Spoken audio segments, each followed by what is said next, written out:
Hi, and welcome to the Kale Houser Leadership Secrets podcast. Today we have our special guest, Yasmine Bisumber.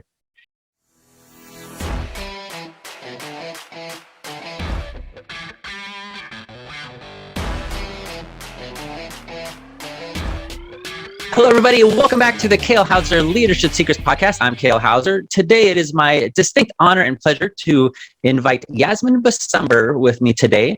Yasmine is somebody I'd met a couple months ago, and I've been super impressed with how she is running and building her teams, especially from a leadership standpoint.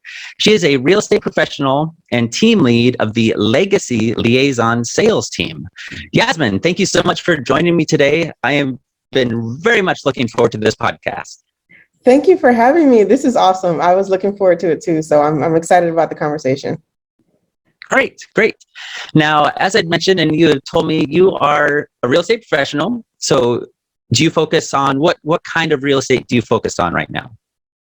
So right now we're focused on residential sales. We're in the South Florida market. So we do all things residential. Great. Perfect. So both buying and selling, I'm assuming?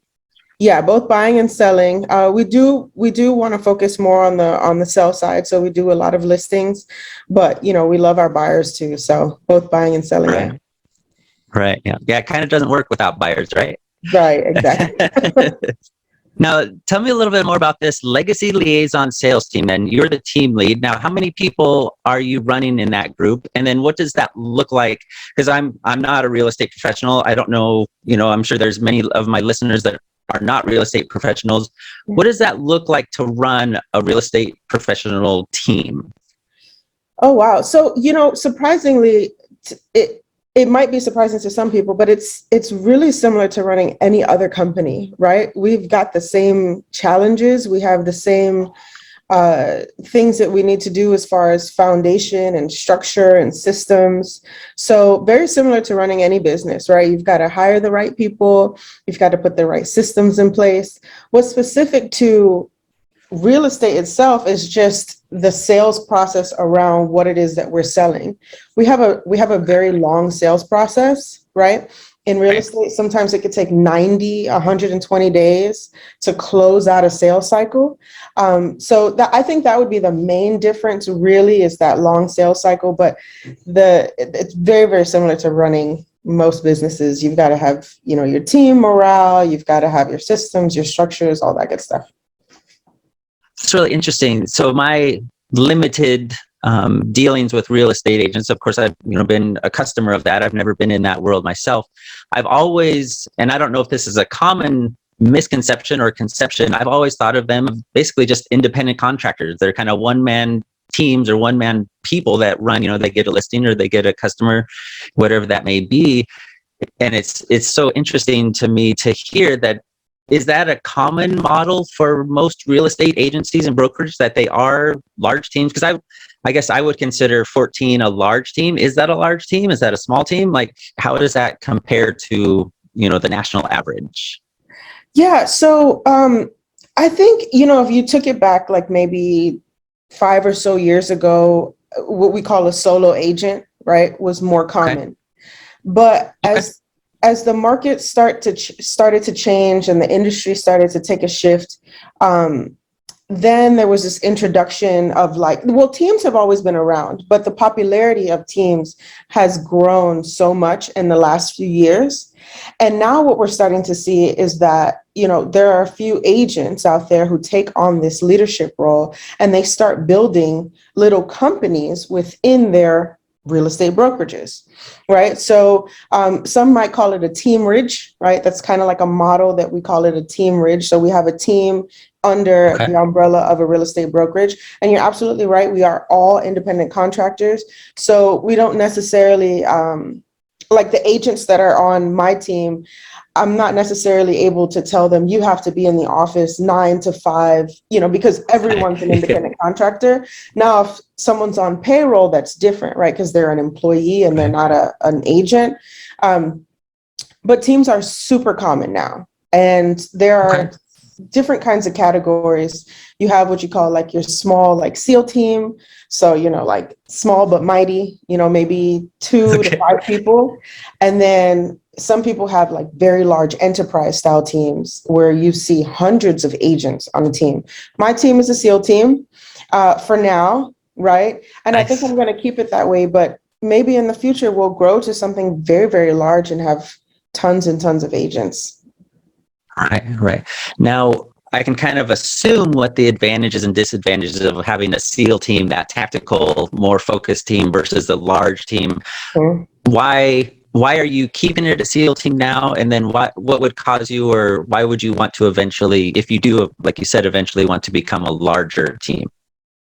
Yeah, I think the SEAL team right now works for us because, like you said, that tactical, we go in, we get the job done, very close knit. Everyone knows everyone's roles, right? So we know who to turn to for what.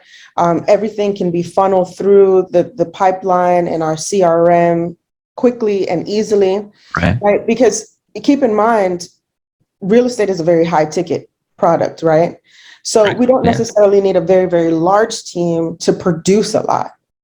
We just need okay, people on our team that understand the process, are good at what they do, and can support everyone else on the team, right? So for right, me as a leader, I think it's me personally, there are agents who can like lead hundreds, right?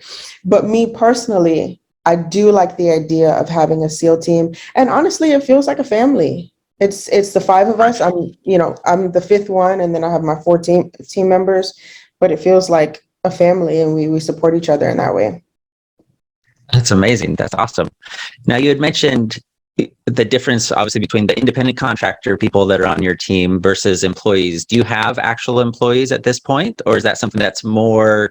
Because I would assume the actual paid employees that you would have would be, marketing agents or something along that, like administrative support type of people. Is that correct, or am I totally off base there? No, you're absolutely correct. So right Okay. now on our team, we don't have any payroll employees, right? So Okay. even my administrative support is not on payroll. They are also 1099. Gotcha. Okay.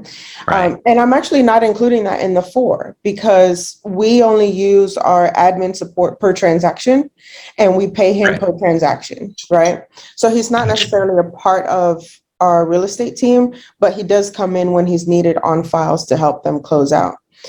For payroll, that person would be more like very structured, 9 to 5, but not yet. Right. It's coming though. So sometime by the Yeah. end of this year, we'll have our first administrative staff. That's awesome. And I Yeah. do want to just a little side note, 1099, for those that may be not familiar with that, that's the IRS form for somebody that is an independent contractor. They, do one-off jobs. So when you hear that in the world 1099 audience, if you're not familiar with that, you'll probably hear that a lot in this podcast, a lot going forward in general.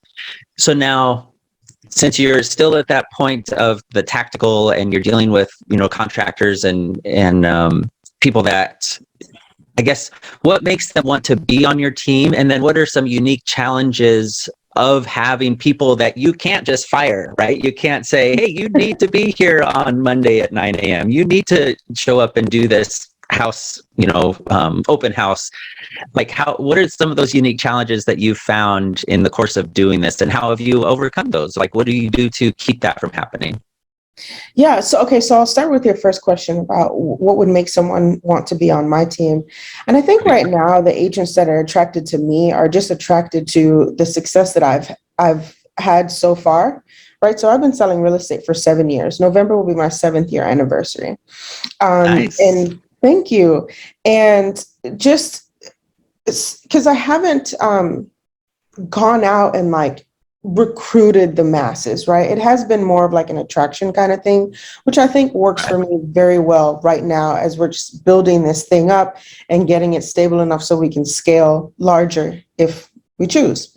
I think it's just an attraction to me, my style, the success that I've had so far, and the support that I can offer them to help them get to this point and then beyond in their own careers. Cool. Can you repeat the second part of your question?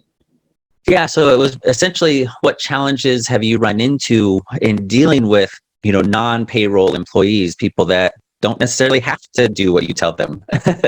Yeah, that comes up, right? Because everyone can do whatever it is that they want.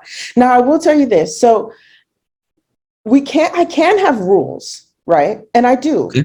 When my team members sign their agreement with me as the team lead, which they do, right? It's something similar to the independent contract agreement that we all sign with our brokerage. Okay. There are rules on there. There are production rules, right? Or like a quota, I guess you could say, like you should be closing this many deals within a rolling 6-month period, or rolling 12-month period. Right. So as a leader, I can very well say, hey, I don't think you're a good fit for this team. I'm going to ask you to leave the team. I can't make them leave the brokerage, right? But I can ask them to leave the team. But still, that's not really the goal, is it? It's to keep everyone on the team, get them producing at a high level, keep them happy, morale high, and all those things. So, I do get team members who are not available or don't show up for things on a consistent basis, right? And that's totally normal, right? Okay. But the way that I do it, so something cool that we just implemented was there's like a little bit of a penalty. Now it's not like terrible, it's fun, right? So if you miss a morning huddle, we meet Monday through Friday at 6:30 a.m. And if you miss a meeting, you have to buy everyone a cup of coffee, right? Something like just to give it a little bit of a penalty if you don't come. And then, if it becomes a serious issue, then obviously I would be talking to them one-on-one and just sitting down and, hey, what's going on? Are you okay? Is there something that's going on that I don't know about? Are you happy here? Because sometimes you do have to have those tough conversations, but so far so good, right? Everyone seems to be happy. We want to keep it that way. Yes. Yeah. Yeah, I love that that fun punishment, right, of buying everyone coffee. We had a similar thing going through training in the Air Force, because it was a formal training. You weren't operational at this point. We're still just in a schoolhouse type of a setting. And if you were late, you had better be showing up with donuts for everybody. That was just, there was no rule about it. But man, if you didn't, then it kind of got a little more serious, right? It was, you pay the piper for your transgressions a little bit, right? With the donuts. Probably not the best idea for punishment in the Air Force overall and trying to keep in shape, but that's what worked for us. Right. So I love that idea of, and it's just an accountability thing. It's like, it's going to cost you what, $20-$40 depending on, how big your team is and things like that. But it's that way of, you're just responsible for something. It's an acknowledgement, like, yeah, I screwed up. Here's my penance, if you will. And, it's something that everyone can kind of benefit from and learn from. So I really like that versus the absolute negative, because I found a lot of people in your type of positions, they go full negative punishment right off the bat, and they think that's going to magically bring people, onto their side and stuff. So I definitely applaud you for that type of an accountability item to have with your team. Now, and second of all, I wanted to say before I forget, I love that you do a morning meeting and a huddle, everything. I think that is a fantastic concept to implement on almost every type of team, because I would imagine your teams are all remote. It's not like you're all coming into an office, correct? Is that a safe assumption? Right. We meet on Zoom every morning. Yep. Yeah. Yeah. So I think that's a phenomenal idea. And for those of you, if you're not doing that, I think, Yasmine, can you kind of attest of how that has changed or impacted your business by just having that morning huddle? Because I think this is like a critical key part of being a leader. Absolutely. At the very least, it allows for me to connect with my team members every single day, right? And I don't think I realized how important it is to just have that constant connection, but it is very important. And then on top of that, we do it's not long, 30 minutes, Monday through Friday. And we do a quick sales training. We pull stats for the market just to get us up to date so that we're ready to start our days, right? And it's actually something that we implemented just recently. And we used to do them in the evenings, and they weren't as consistent, only twice a week. And then we started to talk as a team, and we decided that every day in the morning was going to be more effective. And it actually is. So I think every leader should implement some sort of consistent or regular team huddle or meeting. Yeah. Yes. For sure. Yeah. So you heard it here from Yasmine. If you're not doing this, start doing it, right? Figure out something that works for your team and will be effective for them. That's awesome. So something I ask all of my guests is, if there is a difference, explain to me a little bit about your opinion of the difference between a manager in business versus a leader in business, if there is a difference in your mind with that. Do you have an opinion on that? Yeah, absolutely. I think a manager is someone, a manager's job is to make sure people are doing specific things at a specific time, right? Like, did you do this? No, do it. But a leader is someone who is there to support and bring out the best in other people so that they can go out and be their best selves and produce, right, at their highest level. Yeah. So, maybe there's a little bit of a manager in a leader, just a tad. But I think a leader is so much more. A leader needs to be able to connect with people on a deeper level and also have the ability to say, okay, wait a minute, something is wrong here. We need to correct it, right? So maybe a little bit of manager in a leader, but a leader is so much more, so much more. Yeah. That's awesome. I love it. That's a phenomenal definition, if you will. Perfect. Well, Yasmine, thank you incredibly for taking time out of your day. I know you are super busy, especially running a team of 14 people, for joining me today and being willing to kind of open up and talk about, some of your struggles and your wins and things. I very much appreciate it. Now, how can people get a hold of you if they're interested in South Florida real estate and they're ready to either sell or buy, or they just want to kind of ping you about how you run your teams? What's the best way for them to get a hold of you? I guess the best way is just to find me on social media. All of my handles are my first and last name at Yasmine Bisumber. Super easy to find me. Facebook, Instagram, Twitter. I'm most active on Instagram. So you'll see, my deals, my team, my family. Connect with me. I'd love to answer any questions. If you're an agent and you're wondering about the business, reach out to me. I'm here to help. I'm an open book.